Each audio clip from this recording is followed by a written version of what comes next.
നിലമ്പൂർ ഉപതെരഞ്ഞെടുപ്പിലെ മുഖ്യപ്രചാരണ വിഷയമായി ക്ഷേമ പെൻഷൻ കുടിശ്ശിക. UDF കാലത്ത് പെൻഷൻ കുടിശ്ശിക തീർത്തതിന് തെളിവ് ആവശ്യപ്പെട്ട് മുൻ ധനമന്ത്രി ഡോക്ടർ TM തോമസ് ഐസക് രംഗത്തെത്തി. സമയത്ത് പെൻഷൻ കൊടുത്തിട്ട് കാര്യങ്ങൾ പറഞ്ഞാൽ തരക്കേടില്ല എന്നായിരുന്നു PK കുഞ്ഞാലിക്കുട്ടിയുടെ തിരിച്ചടി.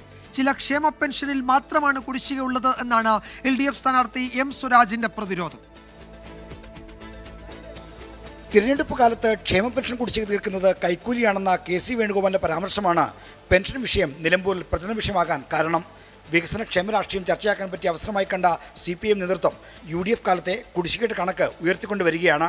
പെൻഷൻ വിഷയത്തിൽ ബഹുജന സംഘടനകൾ രംഗത്തിറക്കി പ്രതിഷേധ പരിപാടികൾ സംഘടിപ്പിച്ചാണ് CPMന്റെ രാഷ്ട്രീയ നീക്കം. നമ്മുടെ സംസ്ഥാനത്തെ പെൻഷൻ വാങ്ങുന്ന എല്ലാവർക്കും അറിയാം, ഈ പെൻഷൻ നേരത്തിന് കൊടുക്കാത്തതിൽ റെക്കോർഡിട്ട അവർ ഭരണം ഇവിടെ ഉണ്ടായിരുന്നു.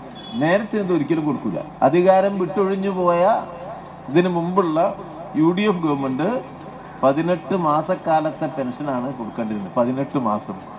ഇടതുകാലത്തെ കുടിശ്ശിക ചൂണ്ടിക്കാട്ടിയാണ് UDFന്റെ പ്രത്യാക്രമണം.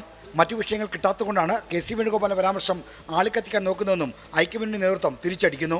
അവർക്ക് ഒരു ആത്മവിശ്വാസം നിലമ്പൂരിൽ തോന്നാത്തത് കൊണ്ട് വീണ് കിട്ടിയ വല്ല വിഷയം ഉപയോഗിക്കുകയാണ്.